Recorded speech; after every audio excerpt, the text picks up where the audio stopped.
before we start the meeting, the OWL is recording. So this is a recorded board meeting.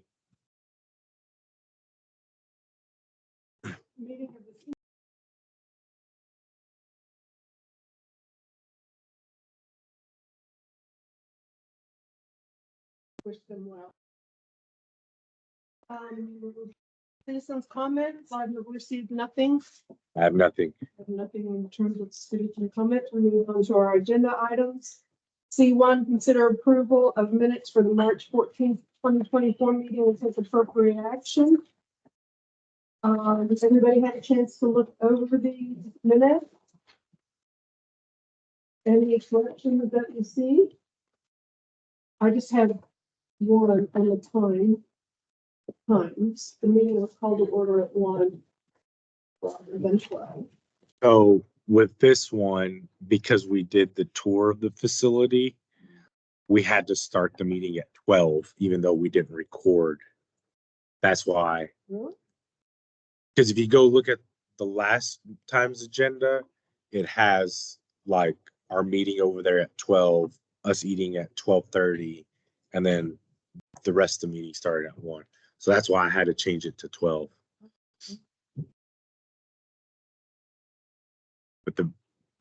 But still, this is true. I have a suggestion for the correction. On C2, the last paragraph, Jackie Biles gave an update on the Olive Branch Connections upcoming events, including the next senior breakfast. So I looked up the word senior. And what is the politically correct term? Terms like senior, The next senior elderly, the aged monthly breakfast. are terms that connote a stereotype and avoid using them. Terms such as older adults, older people, older persons I don't know. should be applied. You know, and according to all the research I've done, y'all who would not have a problem with seniors. But the research that I've done, and Dr. Ben Dickerson is here, and he also helped me with my research, indicated that baby boomers, people born after 1945, are offended by the word senior. Senior applies more to our parents than it does to our generation. When we think of seniors, we think of our parents. That's why we changed the name of the Farmers Branch Senior Center to the Branch Connection, because we knew the research indicates, the research shows that we will attract more people when we don't use the word senior. It's not that we're trying to exclude seniors, but the research shows. And I remember sitting with Dr. Dickerson, and when we were talking about the name change, he says, change it to anything, call it anything you want, but don't call it a senior center, because you're not going to attract new members. And so I think that we should avoid using the term senior as much as we possibly can. So edit that to monthly breakfast, For older adults. including the next monthly breakfast. But our name, we're a senior advisory board. Well, that's something that I'm going to suggest that we look into and when we get down to Future agenda topics. future agenda topics. Okay. This is the first time. I mean, when I first got on the board was made of people in 70s, 80s, and 90s, in their 70s, 80s, and 90s. This is the first time that we have a board since July, that we have a board that is made up of people who are post World War II, who are baby boomers or better. And we're not going to attract Generation X, which are now 50 plus. And the research shows that we're not going to attract baby boomers if we call it a senior center. And I had an incident Tuesday night where one of the people who are running for council says, yeah, I really like those elderly folks up there at the Branch Connection. I was so offended. I can't believe that he would refer to us as elderly. Because that is an insult. That is an insult for baby boomers from Generation X. So I think that we should try to avoid using the word senior. Like I said, you know, I Googled it and the first thing that came up is that it's offensive. And Certainly would be pissed being called an old person. Yeah. Yeah. So next time that person that's running for council, just if you see him and I'm in the room, introduce me to I him. was, We'll correct it. So I already did. we'll change that to monthly breakfast instead of senior. Outside of that one correction, is there any other generic term? The Branch Connection breakfast, how about that? Yeah. Okay, are there any other edits?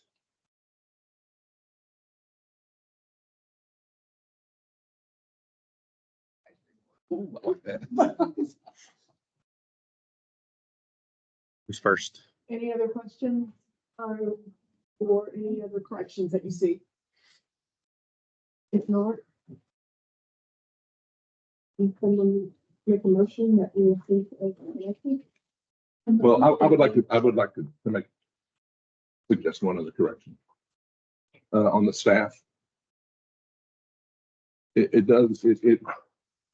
explains Jackie Biles as the Branch Connection Manager, but it doesn't really explain where Ashley, what she manages. It just has her as a recreation manager. And it doesn't have Jennifer Stone down as the assistant, the Branch Connection Assistant Manager. Because I believe at that I time, think at that time you were, they had already been, I know Ashley was promoted. yeah, so no, it wouldn't have been. So that's right. Officially wise, yeah, it hadn't gone into effect. Okay, And Ashley is like, that's her title. She's the recreation manager. Yeah. all right. First, who's first?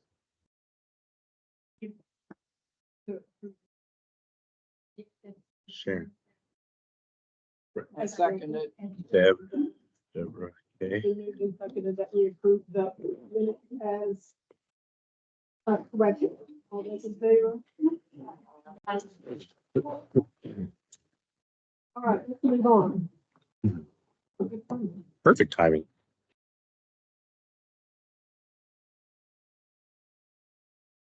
Item is placed on the agenda so board members can discuss the requirements for food-related programs with the Cleveland Health Department, and I believe we have our health department managers supervisor. I'm sorry, I don't know. Manager.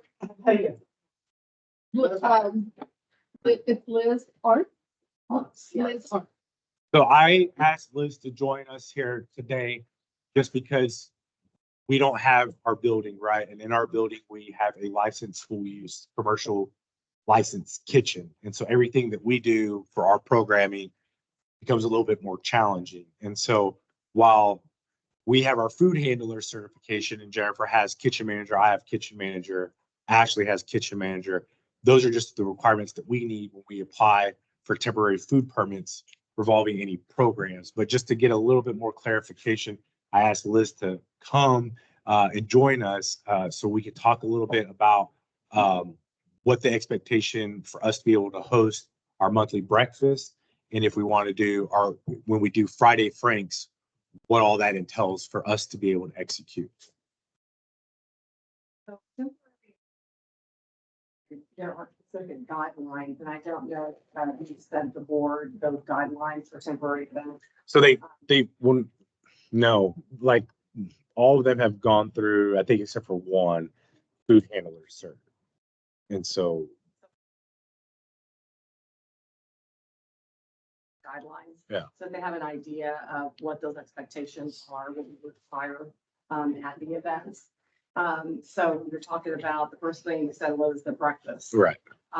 So I'm not familiar with where it's at, what the setup is like. So I'd have to take a look at it. I mean, if we're let's say it was in this room and you wanted to do a breakfast in this room. Well, there's a lot of requirements of it that we would require to have that breakfast set up here if y'all are serving the breakfast. So we would have to have a portable hand washing station at the table, you know, so let's say this is the table where the food is set up. You would do a portable hand wash because you have to wash your hands, you know, before you put your gloves on to serve food and handle breads or whatever it is that you're serving. So it just depends on what your setup is. So I don't know what that setup is. Are these state requirements or city Yes, requirements? yeah, these are state, federal. So we have the federal guidelines, we have the state guidelines, and then we have our own local guidelines from the city. So so your state is going to be stricter than your federal, and then our local ordinance is going to be stricter than both the state and the federal. So I have a question. If we are moving and hosting our programs at a church, does it still fall underneath the same guidelines that if our program that is for our members, that's just for breakfast, do we still have to have a permit to serve out of that church? Uh-huh. And it's advertised to the public, so, you know, our permits are for, anything served to the public, okay? So private is only like a wedding. You know, you get a personal invitation, I can't come into your wedding because I wasn't invited. So that's what I mean when we're talking a private event. So y'all's events are not private because members come and go. So, or maybe it's advertised on the website of your, you know, your breakfast event. So that becomes public. It's not a private event. So it doesn't matter where you host it, you still have to apply for that temporary permit. So now if you don't, it's private, it's a private invitation. You know, you send out 10 invitations and only those 10 people are invited. In other words, they can't bring their family members, you know, nobody else can come in. That's private. Similar to that, you have to be a member of the branch connection, But the members come and go. right? And then you have to be registered for that activity. So everyone who came to breakfast was enrolled for that breakfast, and nobody that was not on that list was allowed to go to the breakfast. Right, that's still not considered private. Because members come and go. Anyone can register. So if anyone can, you're not inviting them. And every month that group that changes. It's Yeah. not the same group, so it's public. So I'll give you another example, and this is just, again, transparency with the group. I know I had asked last time we had the meeting, our Fish and Fun event that we have our volunteers and our staff that work it, and we feed them chips and hot dogs. In that instance, we don't have to have, because it's only for volunteers and staff. In the public, nobody else. If I come up and want a hot dog, I'm not, you know, you're not giving it to me. Right, that's private. The Friday morning cooking group has traditionally, the last Friday of every month, had a potluck meal. Mhm. We all brought in food. Mhm. Is this covered under that? It's a private, it's a group that's doing it by yourself. We're not associated with doing it for the public. Those are two different, you see what I'm saying? Like, it's, right, I understand what you're saying, but it's like if someone comes in the room and they're eating a cheeseburger and they're in like neglected history, that's them bringing their own food. We're not providing it. That's not what we're set up for. And so that's independently done.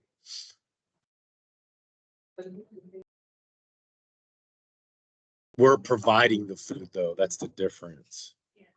The members bring in their own. It's a potluck that we share dishes with the group. So like the cooking club would be exempt also then. Because the cooking club's done with the school. What's it called? Creek. But it has been since September. Right. But it won't be after next month. We'll be having it again.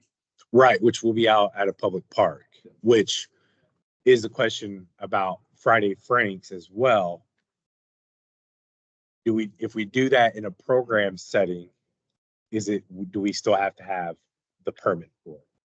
So with hot dogs, once we heat them up, we have to maintain them above 135, even though they're hot dogs. Isn't there a different You status? could get sick on a hot dog, a hamburger, a collage. But like you can eat a hot dog out of its package without heating it up and not get sick. You can't eat a raw hamburger. So it's either hot, Right. it's not an in between. In between the temperature and that temperature danger zone. Yeah. Is where pathogens grow. So yeah, you want to eat a cold hot dog? Absolutely, but it better be at 41 or below. Yeah. So it's either 41 or below or the 135 and above, hot or cold, not in between. For instance, nachos, cotton candy, popcorn, hot dogs, don't they fall under a different classification than chicken or fish? Candy and so. And hot dogs are also in that. So the cheese, right, the melted cheese does, because so what we're looking at are hazardous, what we consider hazardous foods. You know, what are the types of foods where bacteria or pathogens can multiply in? And so those are foods that contain protein, some moisture, and they're not acidic, spicy. And those are really the three properties I'm looking at. So that's going to be your hot dogs, all your meat items, they're going to contain the protein. So your cheeses are going to be in that classification, not your chips. So if you just have chips, it's a dry product. It doesn't have that moisture. So it's not a hazardous product, not a problem other than handling it with dirty hands, but temperature wise, we don't regulate that. So cotton candy, if you're serving it and it's already you're buying it at a store from Sam's and it's already prepackaged, you're not opening it, you're not doing anything with it. It's prepackaged. No, I I'm don't saying we make it on site. We make it on site. Oh, yeah. Yeah. There are certain foods I thought that fell under a different So they're classification. making it, correct. You still have to have that hand washing because now you're making it, right? So you have to have clean hands. So that's why when a permit comes through and y'all are asking me about foods, I start asking a lot of questions. Where is it coming from? Where are you making it? A lot of people think they can make things from their home. So it just depends on, what you're making, where it comes from, how it's handled, whether you are required to have a permit or not. So those Friday Franks and the cooking club and those things that we'll submit permits for. But if the board, like with breakfast or for Friday Franks, is helping out, that's why the food handler cert is going to be real big, because we only have so much of our staff that's going to be able to help provide that, and we still have to have staff facilitating other programs. Well, we're gonna be able to cook and serve the hot dogs. So all I have to do is submit the permit through the system, submit my kitchen manager and then I think I just have to have on hand all the food handler certs. And then I have to, on station, like if we do it at Farmers Branch Park, I have to bring that potable sink, the 3 tubs with the bleach tester. It's outside, it has to have a tent. Yeah, So a 10 by 10 it tent. have to be under a cover, something covered. Be in their pavilion. Yeah, it could be Yeah. your own cover. So we can make it happen. It's going to take a little bit of work because we don't have the easiness of, again, like at the branch, we had a commercial kitchen that had passed inspection, and we just submit the food permit. We have everything there, one-stop shop. What you have to think about is food safety. Food safety is always the last thing on everybody's mind, until you get sick. And then you get sick and everybody's like, well, why didn't, the health department didn't say anything? Why didn't X, Y, Z happen? So that's where I come in, is to protect public health. And who are the most vulnerable? You are. So y'all are highly susceptible population. So y'all need to go first before anybody else would.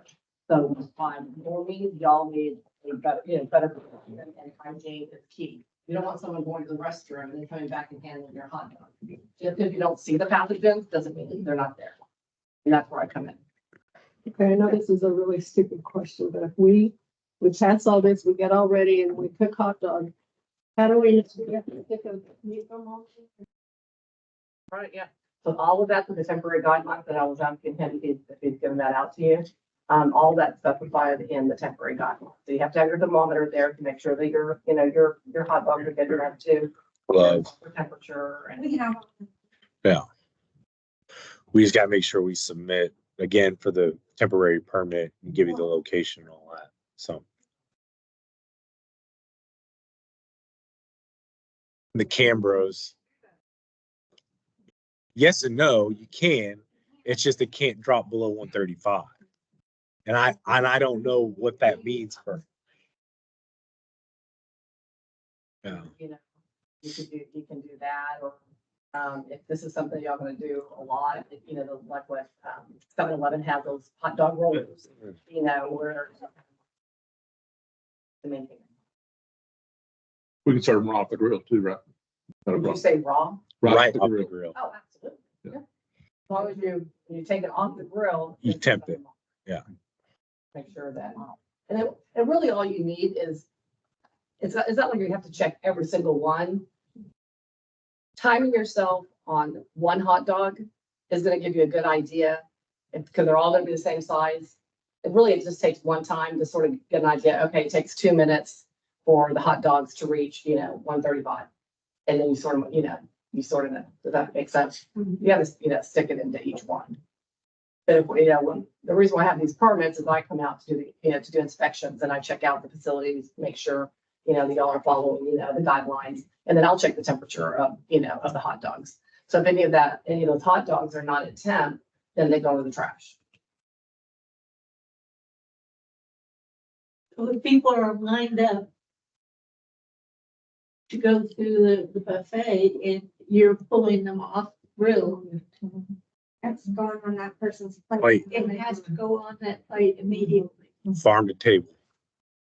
I think Turn that's them the out. best way to do it.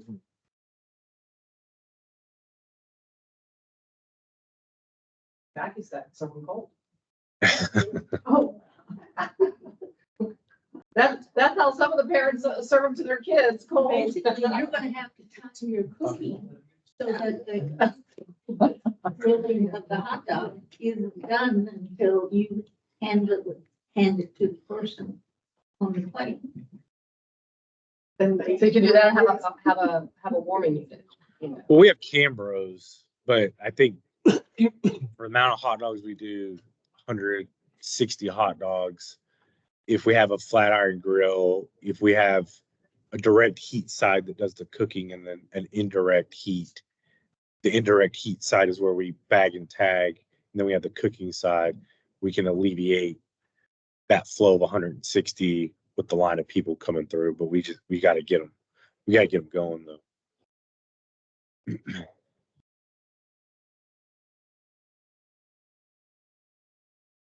Going once.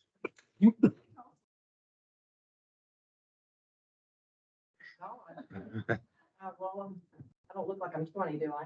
So I started actually straight out of college. After working, I think maybe 6 months with my degrees in food nutrition, working in nutrition and weight loss. And I'm like, well, not really what I want to do, and nutrition counseling. So one of my friends actually called me up. We were in the same program, and I graduated from Tech, and she said, "Oh, there's a great opportunity in the city of Arlington." I was like, "Oh, what?"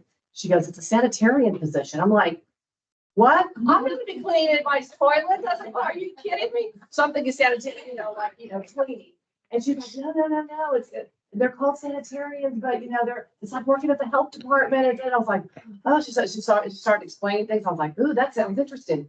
So my first job, it's really hard to get a position as a sanitarian in food, because most of your cities require that you have at least 2 years experience and already have a registered sanitarian license to practice and do what I'm doing. So my foot in the door was with the state health department as a product hazardous inspector. And I was just very fortunate at that time that my mentor, his wife, was the supervisor with the city of Dallas Health Department. And he knew I wanted to get into the food. So literally I was there. He trained me where I got my license, passed my license exam with the state. And then the position came up and I transferred over to the city of Dallas. I got that job and I was there then I went to the city of Richardson, and I'm bilingual, even though my last name is Arts because I'm married a Dutchman. I'm Hispanic, so my maiden name is Diaz. Back in 1990, there was nobody in North Texas that taught the food manager course in Spanish. When I was a health inspector in Dallas, I was writing citations to Hispanics that couldn't pass the course. And I had this one lady who I'd already warned her, given her a citation, and now I was going to close her down. And so she was crying and she was like, I can't pass the English. And she was telling me all this in Spanish. And I said, there's in the entire Dallas-Fort Worth area that you can take this course in Spanish. And she said, no. And a lot of times, people will lie to you just to get out the citation. So and this was back in 1990. So, So I said, I'm going to find a place for you because I'm sure there is something out there. I said, and when I do, you're going to have to take it within 24 hours. I've already given you multiple warnings, yada, yada. She goes, oh, please, if you can find a place. All right. So I go back to my office. I start making phone calls. I start, looking around. I'm like, there's no one. There was Laredo, San Antonio, and that was it. And El Paso. And I said, you've got me kidding. And of course, this was I was like 25 years old or something. And this lady, she asked me, she pleaded, she goes, your Spanish is so good. She says, why don't you do a training class for us? I was like, So I go back to my office and I called the state health department and so they told me back then, I had to develop the whole course. It was a 2-day class at that time. So now it's a 1-day class. It had to be 18 hours. So I had to develop the curriculum in English and then translate that into Spanish directly. Well, I could talk, I was good, but vocabulary was, but I couldn't read or write Spanish. So my parents had to help me with writing it. Long story short, in that year, I developed it, got it implemented in 1992. I quit being a health inspector and had my own business for 25 something years, and then COVID hit. So all that in person, I was with restaurants, helping them out, getting the business started. It went kaput. And I was like, well, I've got so much, background in food safety and certifications. Let me see what I can find out there. I haven't worked in, out there, for corporate in a long time. Worked for corporate, decision. So then this position came up and I was like, okay, I'll just go back to work with the city. And it's been great. So that's where I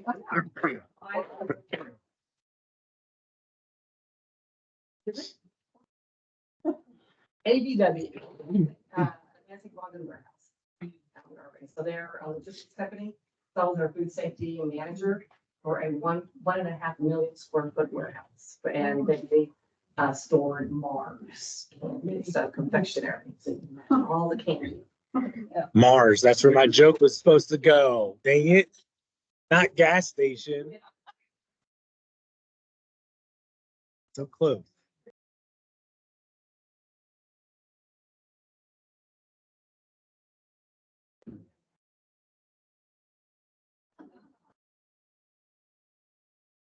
Does anyone else have?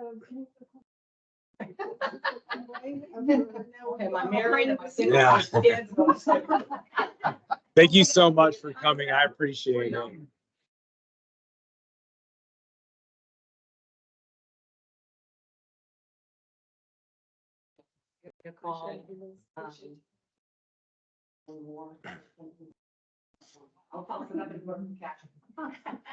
I appreciate it. Thank you.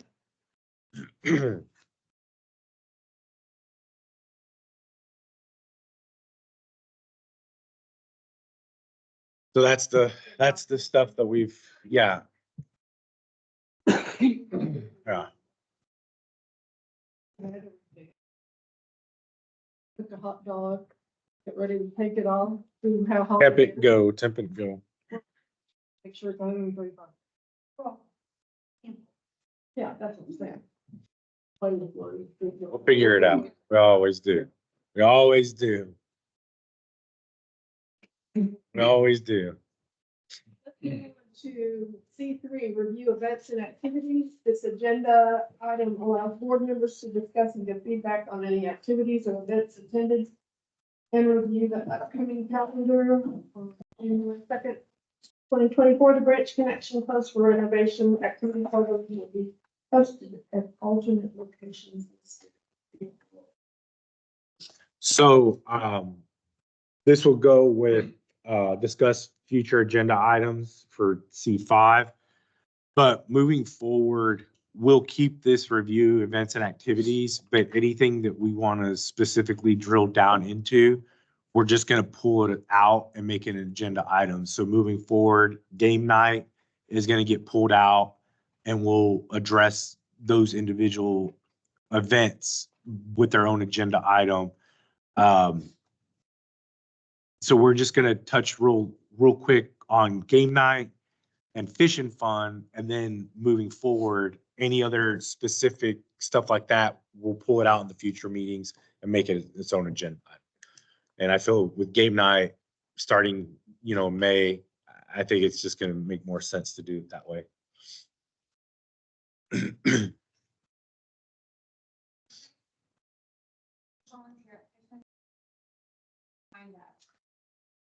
I'll help out. I have not seen that. So, Not this. April 27th. Yeah. I think it's. You and your husband? Yep, I'll sign that. Oh, honey. I know, guess what? We've been talking about it, he just won't ever commit, so I'm saying, we've asked probably 5 times. All right, and then secondly.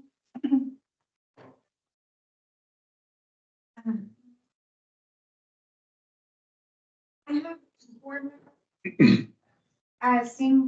game night package. So in these is 2 letters you can use, one for existing sponsorship people that you're gonna market to, and the other one is for new businesses that you want to ask for a donation for game night. So also in here is a list of the last 2 years of our contributors that have contributed $200 or more, and a timeline on when we're getting things done. Received by, or the received by date, right? Yeah.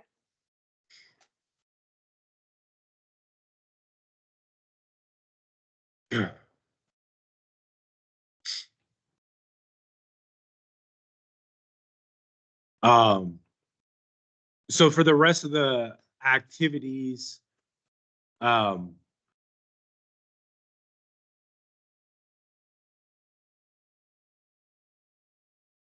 only thing that's really different on this one is the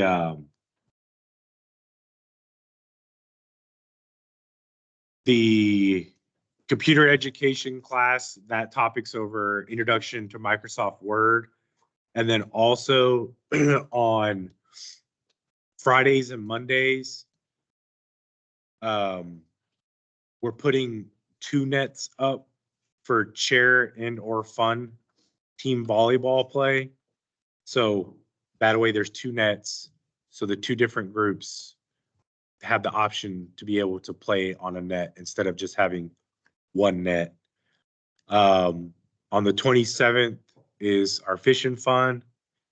On the 30th is our casino trip, which I think is maxed out. 9 spots still open.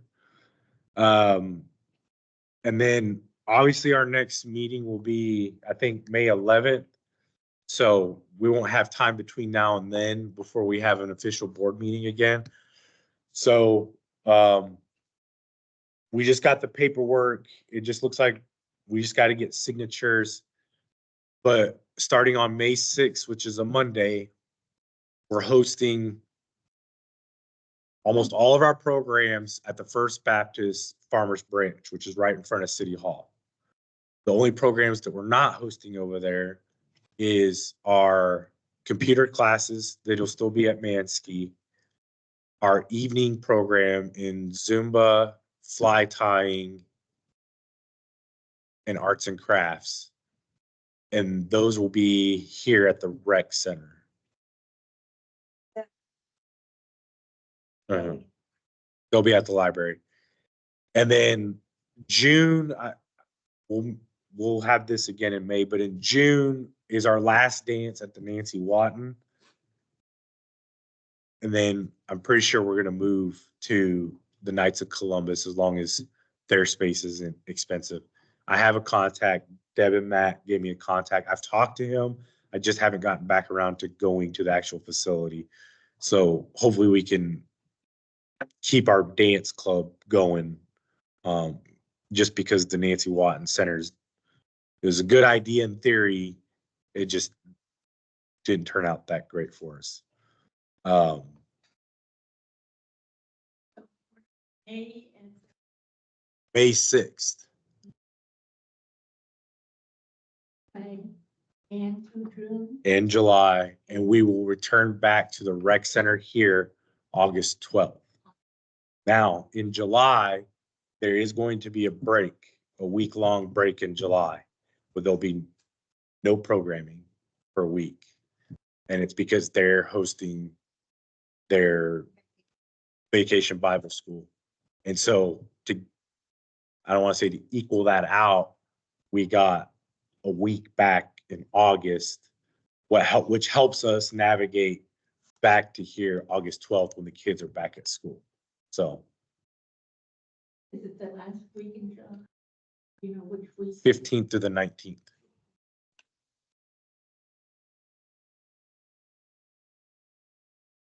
We're at the church. Is it gonna be?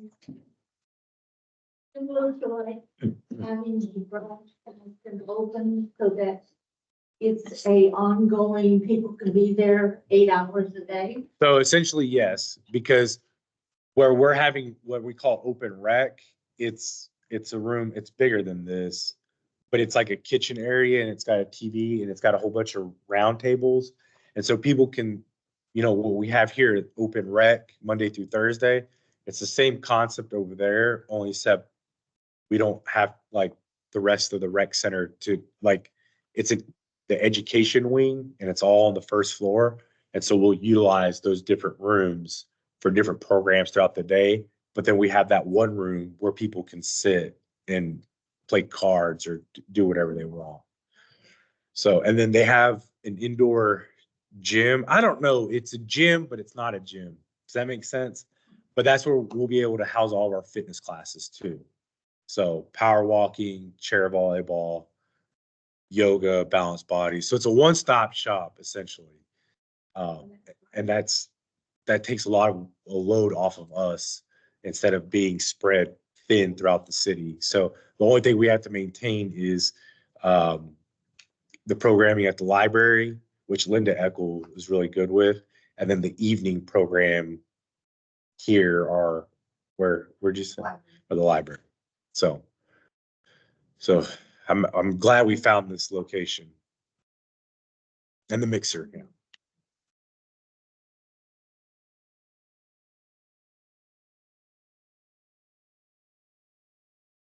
Do we use their kitchen? Then. So that's Monday night. No, it's a Friday morning. Oh, then yeah, I don't see why not. Yeah.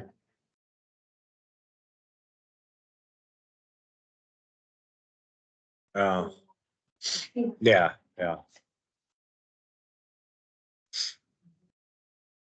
Okay. Question getting back, are you finished with? I am. Jennifer, I've got a question about these sponsor letters and the list and all that we've got. So are we supposed to come to you and tell you who? So we're just kind of looking at this for reference, but we'll be coming to you and saying, hey, I want to do this and this and this and this. Yes, and ask me directly any questions you have. Or if you need a custom letter, maybe I can help you. Jennifer's house. Came from, probably looked like it came from, it says a Google Drive, so you set up a Google Drive folder where we put the letters and then the sponsor list, kind of put the idea like every time I send a letter, I may not want to hand deliver or email, I can just pull it down, personalize it. Put whoever I'm sending it to on Jennifer's list. I can add it to her list without having to call her. So I know that's not for everybody. A lot of people would probably rather just call Jennifer. but it's out there. It's something that we can kind of help her with. And, both.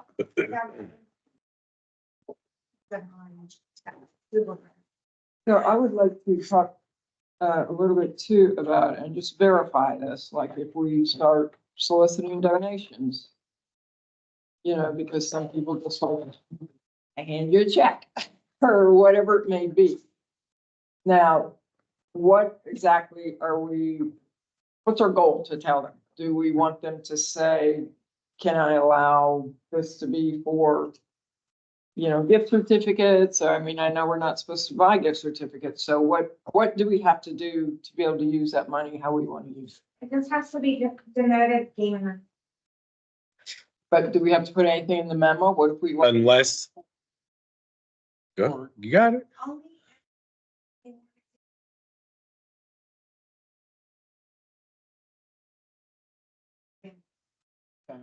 But Gamer. and then we can use that for gift certificates? Not gift certificate. Not gift certificate. So what if they want it to be used, say, I want to give you $100 to go get some gift certificates? You tell them to go buy you some gift certificates and hand you the gift certificates, because we can disperse gift certificates, but we can't take money in and go buy gift certificates. But we can take money in and go buy an ice cooler. You can. We Yeah. buy product. Yeah. So we can take the $25 and go to Kroger. And next to the gift cards, they have coolers. We reach over the gift cards, get a cooler, but we can't buy the gift card while we're there. Because one of them has monetary value, the other one has just tangible value. So is there- So if they give us a gift card. If they give you a gift card, they're already They're giving it to you. We're not taking it in as the city and then spending the money to buy something and turn around and give that monetary value back out if they're already giving it to you as is.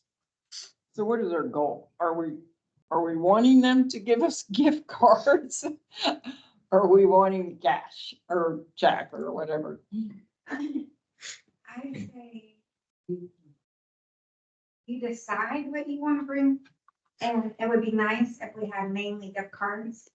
And we didn't have to buy a whole bunch of things. If I had to buy $5,000 worth of prizes, that's gonna be hard. I had a question too. No, I'm from the outside here, but if you get gift cards like Amazon gift or store or whatever, can you use gift cards? Like, can you purchase things with those gift cards? Like such as prizes and all that to make things easier, like just say, hey, like from this store or this service, whatever it may be, and then with those gift cards, go buy the gifts. Is that possible? That's not what we want. We'd rather give away the gift cards.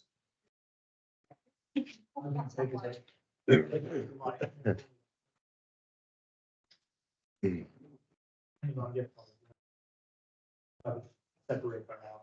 That's interesting. That's So- gonna be harder to do, these things. So one of the things I was thinking about last night was swag bags. What if we took that money and bought swag and then gave a swag bag to everybody who bought a ticket? I thought about mine weeks ago. But that way, because people are so used to coming and getting a gift. So if we buy swag bags and pass out a swag bag to everybody who buys it. So if you go to like 4imprint and you buy cups and sunglasses and we have a bag. And so somebody gave us money, somebody gave us $200 for sponsorship for the event. We use that money and we buy cups and glasses from 4imprint and we put Branch Connection Game Night 24, whatever on it. So as the 250 people that come in, swag bags.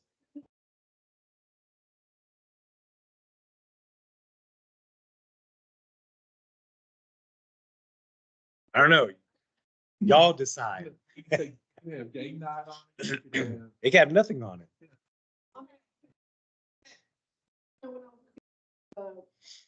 Things, and they were talking about things to give away, you know, like for the camping one, they had like flashlights. Something that doesn't necessarily, We give away shotguns. Like it. Ooh, hey, But the goal is that. I'm just saying. goal is still that you- I didn't think you wanna about give- that. Give a gift to Yeah, everyone sure. who comes. It's Is that, something practical, is that the and not reality? just another pair of, all right, you know, frisbee. Chapstick. Everybody loves chapstick. yeah. So when we pull out the game night individual topic, these are kind of the things y'all as the board can chop down. We did it yesterday. I know, but if we want to start doing this. It's all busted.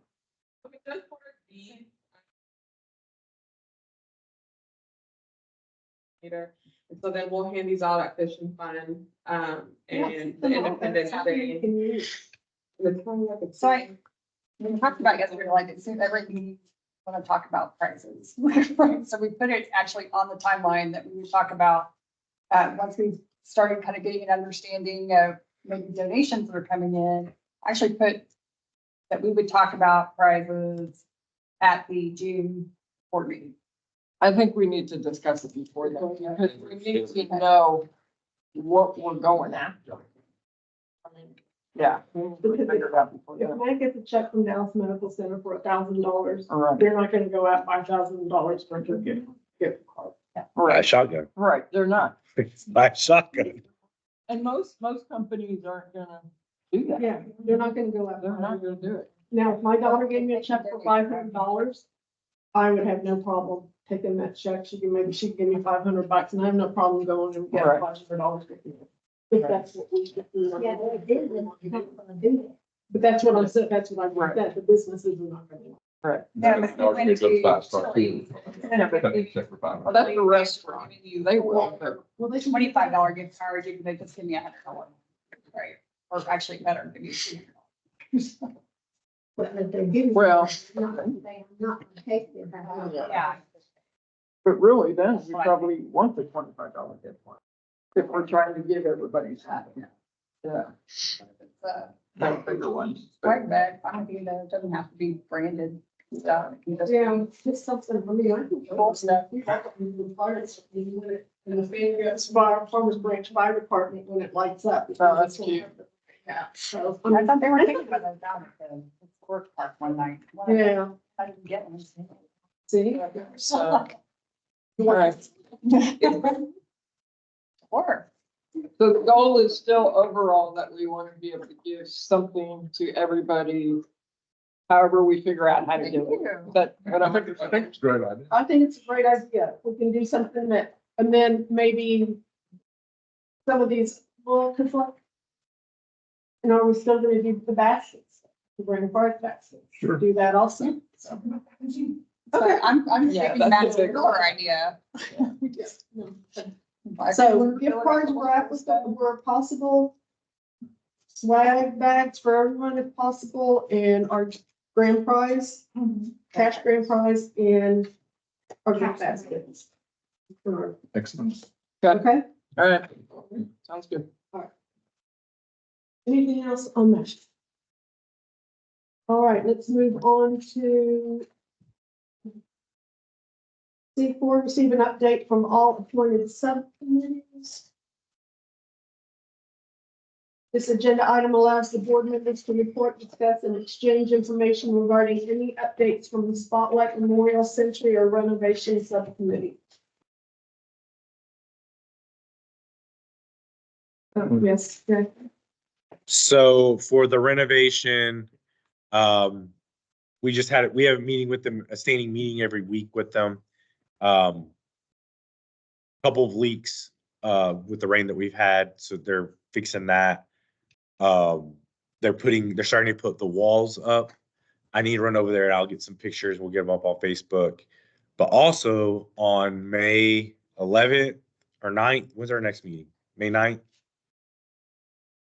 I will have a representative here to go over furniture. So it's going to be two separate aspects, furniture. And then the second one is ballroom chairs. So she's going to come bring workbooks and they know what the finishes are in the building. And so they're going to kind of show us kind of what the direction they were thinking and put kind of option A, option B package. and then ballroom chairs completely separate, because those are, I don't know how to explain it, but they're two different things. I don't know if that helps, but, and then May 4th is the election. So by the time we have our next SAB and she has it, hopefully we'll have good news by then, and then be able to have further conversation regarding that. That's all I have for the renovation. I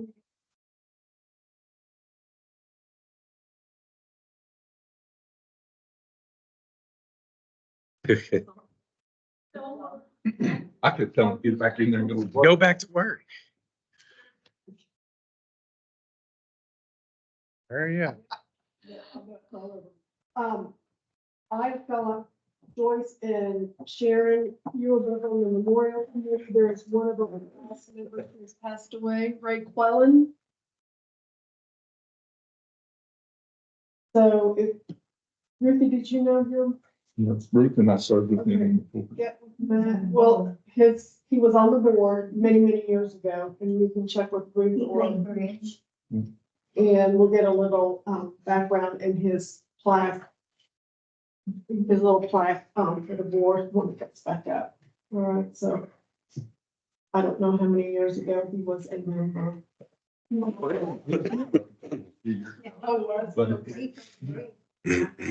I recognize the face, but I mean, I remember seeing him. He had played bridge since. So, I had seen it a long, long time in assignment bridge. He served as the vice chair, of the senior advisory board for many years. So maybe just get with him, we'll do a little report at our next meeting, and then we'll have his name and frame. I don't know what that plaque is. When he comes back up here. But I don't want that to slip. I don't want to wait until we're back up and running. Let's get it working. All right.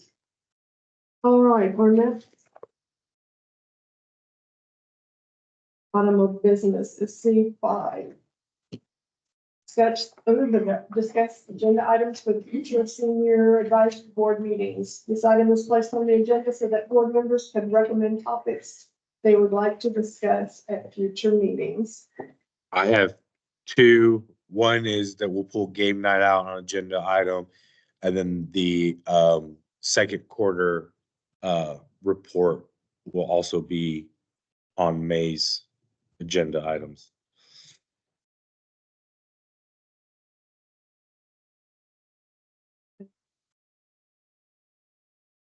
I kind of like Matt's idea, like to change her name. How about the master advisory? Well, didn't we discuss it What? 2 years ago? The master advisory. And got shut down. But we've had a turnover in the board since then. And like I said, this is the first time that I'm just thinking maybe we thought about it. You know, the one thing I do think where there might be concern about is Tammy mentioned to me about how she wants to get beyond the perimeters of the walls of your facility. Which is exactly what the board's existence is supposed to be. Right. Yeah. So, I'm not sure that TBC would be the correct, It's an isolated term. but I think it's something that we should consider at some point in time. But, In terms of what happened. Name. Oh, yeah.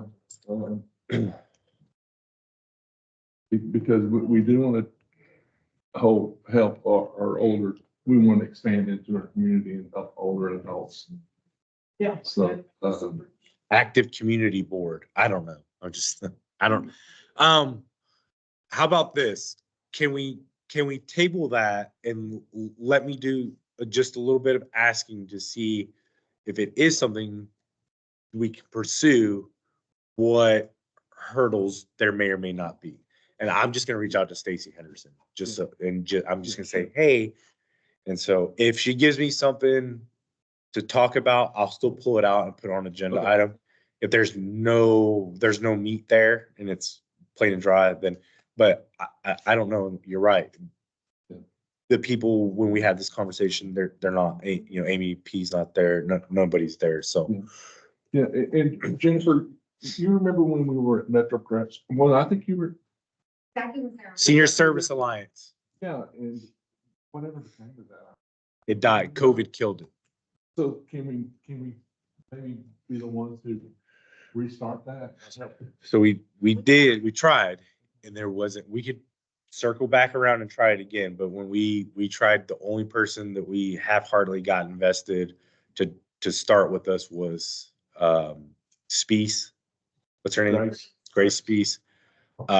Tracy Eubanks had his hands tied and he didn't have anybody that could jump in with us. I think literally the only people were all Farmers Branch people. Like Carrollton wasn't wanting to hop in, nobody else was wanting to hop in. So we were just like, well, let's let it breathe because it was on the backside of the pandemic. So Well, I had kind of put it on the back burner too, but when Tammy mentioned it Saturday night, it just kind of revived it in my mind. And I think somehow we need to get out of these four walls and back into this community and help the older adults. I don't know how we're gonna do that, but maybe we can all think about that. And try to come up with ideas. For the future. Right now, it's going to be. All right, let's go to agenda item C. Six, receive the senior advisory board and city council update calendar. Below is the calendar for 2024. City council update dates have changed and are subject to adjustment. This includes the meeting schedule for the year, council presentation dates, and the deadline for completing annual training. This will allow for excellent communication by all, foster forethought and planning, complete training, and submit preparation to the director of the. In the future, the location may be subject to change and will be updated accordingly. I did update them. Yay. Our next meeting will be May 9th and it will be here. June 13th is going to be at City Hall in our Parks and Recs conference room. July 11th, again, City Hall Parks and Recreation conference room. August 8th, we'll be back here. September, we will have our standard meeting on the 12th. And we will also be working on the council update. So we'll have that generated. So that way in October, when we have our October 10th meeting, we'll review the year in review. And then in November, we'll have our meeting on November 14th, but the council update year in review is November 12th. And then in December, our holiday lunch will be at 12. So our meeting is bumped up to 11:30 and that'll be here at the Recreation Center. Or subject to change. Or subject to change.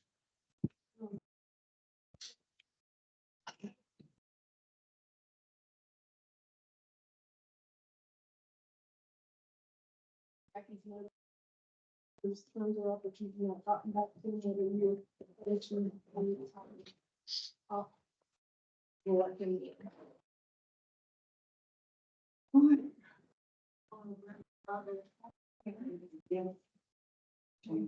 Can't talk about that. We can't talk about Make a motion. We adjourn. that. Motion made and seconded to adjourn the meeting. All those in favor? And thank you all for coming. Y'all have a great rest of the day. Hopefully we're going to.